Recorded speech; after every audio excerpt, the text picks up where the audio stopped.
Hello friends, 2 ദിവസം മുമ്പ് നമ്മൾ അടയ്ക്കാപ്പഴത്തിൻ്റെ കാര്യം പറഞ്ഞിട്ടുണ്ടായിരുന്നല്ലോ. ഞാൻ പഴുത്ത് തുടങ്ങി എന്നൊക്കെ പറഞ്ഞിട്ട് ഞാനൊരു വീഡിയോ ഇട്ടുണ്ടായിരുന്നു. അപ്പോൾ നമ്മളത് പറിച്ചെടുക്കുകയാണ് കേട്ടോ. ഒന്ന് നല്ല വെയിലല്ലേ 2-3 ദിവസമായിട്ട്. അപ്പോൾ ഷീറ്റിൻ്റെ മുകളിലേക്ക് നല്ലോണം ചാഞ്ഞിട്ടാണ് അടയ്ക്കാപ്പഴത്തിൻ്റെ കൊമ്പൊക്കെ കിടക്കണത് കേട്ടോ. കണ്ടില്ലേ? അപ്പോൾ അതൊന്നും ഇങ്ങോട്ട് നല്ല ചൂട് തട്ടിയിട്ടാണ് തോന്നുന്നു ഒക്കെ പെട്ടെന്ന് ഇങ്ങോട്ട് പഴുത്ത്, അതായത് ഒരു സൈഡൊക്കെ നല്ല വൈറ്റ് കളറായിട്ടുണ്ട്. പിന്നെ ഒരു ചെറിയൊരു പുളിയൊക്കെ വന്ന് തുടങ്ങിയിട്ടുണ്ട് കേട്ടോ. പിന്നെ നല്ലോണം പഴുക്കട്ടെ എന്ന് വിചാരിച്ചിട്ട് നിർത്തിയാൽ താഴത്ത് നോക്കുമ്പോൾ 2-3 വലിയ അടയ്ക്കാപ്പഴങ്ങൾ കിളികളോ എന്തൊക്കെയോ കൊത്തിയിട്ടിട്ടുണ്ട്. പിന്നെ നമുക്കത് ഉപയോഗിക്കാൻ പറ്റില്ലല്ലോ. പിന്നെ മക്കൾക്കൊക്കെ അത് ഭയങ്കര ഇഷ്ടമാണ് കേട്ടോ. അപ്പോൾ അങ്ങനെ വലിയ അടയ്ക്കാപ്പഴമൊക്കെ കൊത്തി കിടക്കുന്നുണ്ട്. അപ്പോൾ എനിക്ക് ഭയങ്കര സങ്കടമായി.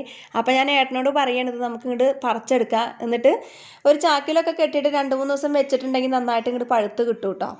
കണ്ടില്ലേ? ആ ഷീറ്റിൻ്റെ മുകളിലേക്കാണുള്ള കൊമ്പൊക്കെ ചാഞ്ഞ് കിടക്കണത്. നമ്മൾ അപ്പുറത്തെ സൈഡിൽ നിന്ന് പോയാൽ ഒന്നും കിട്ടില്ല കേട്ടോ. ഒക്കെ ചാഞ്ഞിട്ടാണ് കിടക്കണത്. പിന്നെ നല്ല വെയിലും ആയതുകൊണ്ടായിരിക്കും പെട്ടെന്നായത്. അപ്പോൾ ഞങ്ങളുടെ നാട്ടിൽ ഇത് അടയ്ക്കാപ്പഴമാണ്, നിങ്ങളുടെ നാട്ടിൽ ഇത് ചിലപ്പോൾ പേരയ്ക്ക ആയിരിക്കും. ഓക്കെ, അപ്പോൾ ഇത്രയേ ഉള്ളൂ ഞങ്ങളുടെ കുഞ്ഞു വിശേഷം.